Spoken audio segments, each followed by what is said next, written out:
So when the Soap and Clay Kidlets saw the product that we were making today, they immediately begged and pleaded and they were on their knees. Can I please have one of these?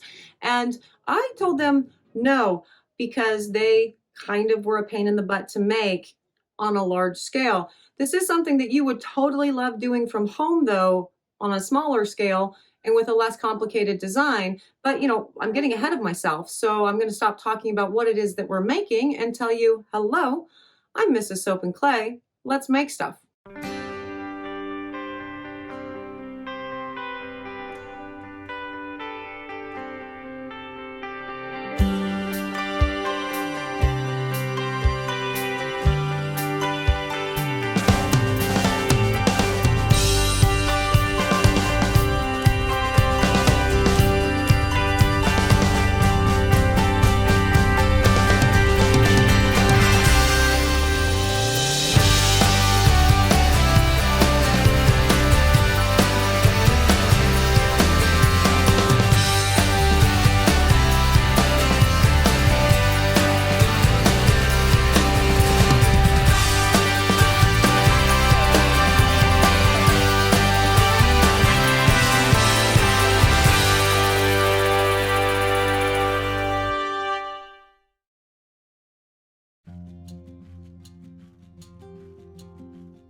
How's it going, Sudsers? Welcome back to the channel. You're at Soap and Clay, where we make all the soapy things. And today we are doing more of the elephant theme, and we are making a really fun craft project that you can totally do from home. It's very, very easy-ish. We are making elephant sponges. So a couple years ago, I got a sub box. I don't remember who it's from, but they had these sponges, these body sponges from Spongel, I think, that were like infused. They called them like body buffers that are infused with soap. Right. So really what that means is that they took the sponge and they soaked it in soap.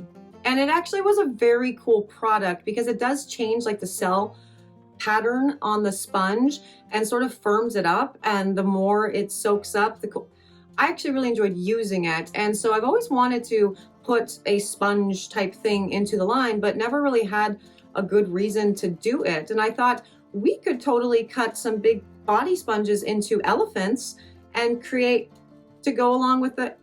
Yeah, so that's what we're doing today. And this is something that you can totally do from home, right? So you just grab your sponge, you find the thing and cut the shape that you want. And we'll talk about that in the video. So let's go. Okay, so step one for this guy is going to be to take your body sponges and cut them into whatever shapes you want. Now, Georgia May has done the tedious part, which is the drawing of the elephants onto the sponges. Now, I thought that would be the tedious part of all of this. It actually turns out that cutting the sponges is more tedious. So I started with, the straight blade box cutter thing, and it's not the easiest way to do this, and it's also I don't have knife skills, right? And me and sharp objects, we do not get along at all.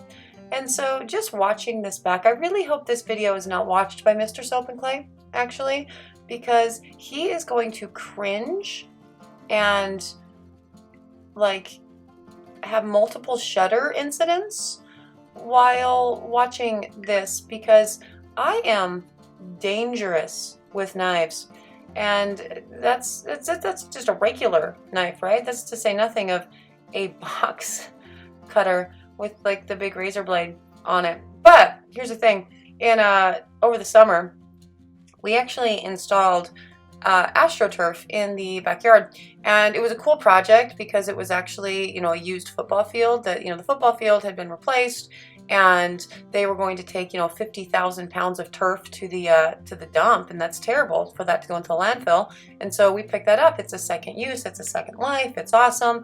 But we had to cut all of the lines, like the yard lines, out of and so I was using something bigger than this or whatever, but I was using a blade to do all the cutting, and I did all the cutting for like half an acre's worth of Astro. It was a thing. So you would think that I'd be better at using this thing now after doing all that, but not so. Not not so.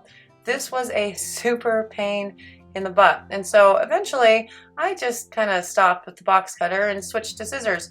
Unfortunately, all I could find are these little itty bitty baby scissors that the Soap and Clay kidlets use for their, well, they're supposed to use for all of their craft projects at the shop, but they never do. They use all the regular big girl scissors and then lose them. So I'm always just left with these little teeny tiny things.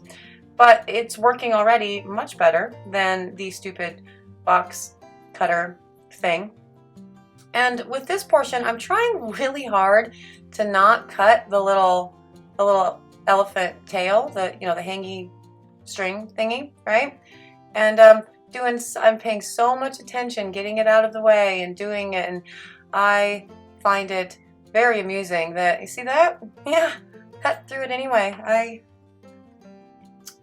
Did I mention that this is a one-off for me, and this is a super fun project that you can totally do at home? Yeah, you should totally do this at home, because the cutting and the shaping of the sponges is no, this is not something I'm ever going to do again. And but it's cute, it's super fun, and look, it's a little elephant. Isn't it cute? And it has no more tail because I cut through the stupid string. That was the moment when I realized I had cut through it and was not happy. Anyway, the process continued, and 1,000,000 years later, I had, like, I don't know, 5 or 6 of these things done. So I got kind of better at the using of the scissors and the cutting of the things thing, and so thought I would show you, the thing that you would see on like the 5-minute hacks, easy craft, DIY YouTube channels, like look how easy all this is. Step 1, cut your sponge. Isn't that simple? It's not really that simple. Those videos are always very misleading. Nothing is ever as easy as they make it out to be in the those DIY craft hack video things. But whatever. This is the process for the cutting of the sponge, and like I said before, I really do recommend picking an easier pattern, really, because cutting elephants is not fun.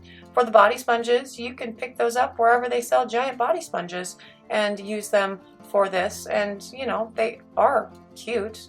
I mean, I'm not going to deny that. Look at that. That's a freaking elephant. That's adorable. All right, let's dip these things.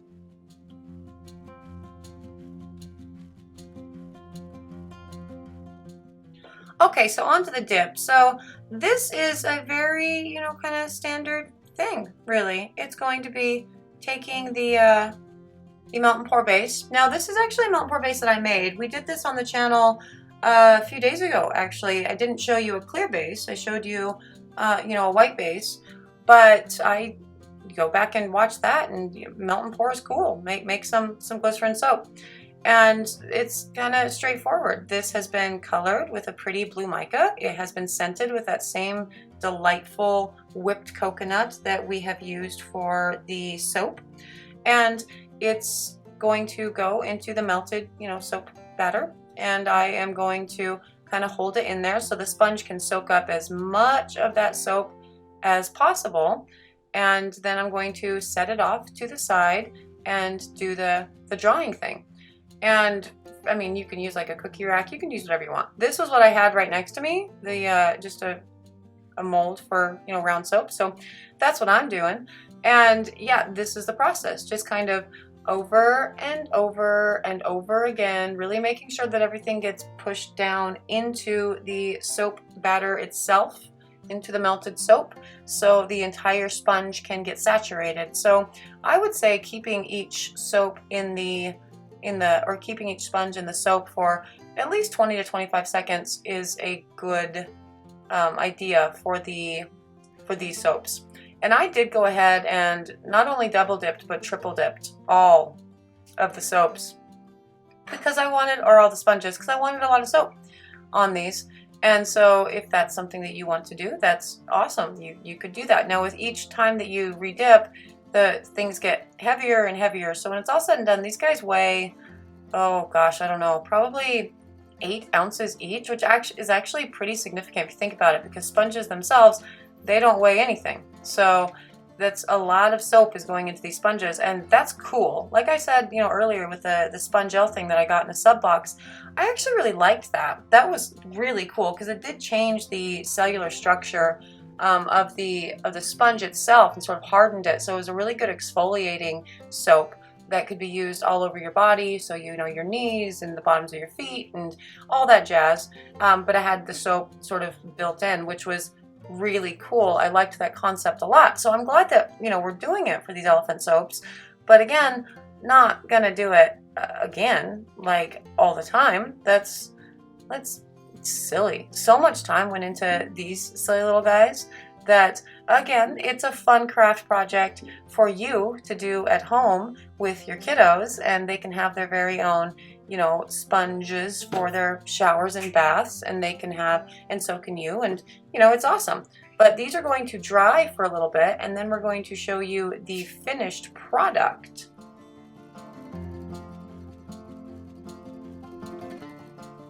And there they are, all finished, and yeah, they're super cute. These things are ridiculous. They're little elephants on parade, which is, you know, adorable. I love them. You know, the pain that went into the whatever, that it doesn't matter. They are adorable. I think they are super cute. They smell great. They're nice and moisturizing. Big bubble with all of them, and again, fun, like super fun. Tell me you wouldn't want to bathe. There's the tailless one. That's the tailless. Yep, that's the thing. I made a whole bunch more of these, but these were the ones that, you know, I made, and then I made George May actually make more of them because no. And here's a preview of what you're going to get in the gift set. So you have the sponge from today, the bath bomb, which will be aired tomorrow actually, and it's so cute with a little elephant on top of the bath bomb there, and it's we'll talk about that tomorrow. And then the adorable soap that George May made, and yeah, look, it's elephants on parade. Super cute, like just so cute. That was kind of a pain to make though. If you're gonna do these at home, I really do recommend finding an easier pattern because elephants are kind of hard to make. The first one that she made kind of looked like an anteater, and then, but we totally rolled with it. And the actual soaking and the soap and the doing of the things, that was awesome, nice and simple, and it's a really cool product to add to the little, you know, gift set that we're doing for the elephant themed awesomeness. So it's scented in the same, you know, the frosted whipped coconut thing for the soap and the bath bomb and all the things, and it's great. I really love this. I think it's super adorable, and if you agree, that's available in a gift set at soapandclay.com, so you can totally pick up the thing. If you are interested in more Soapy antics, subscribe to the channel. We're doing this every single day. I don't actually know if we're doing an elephant tomorrow or not. We'll see. Subscribe, and then you'll get notified when I post tomorrow's video, and then you'll know. And yeah, so that does it for me today. I really appreciate you all being here for another round of 365 days of soap. I will see you all tomorrow. Bye.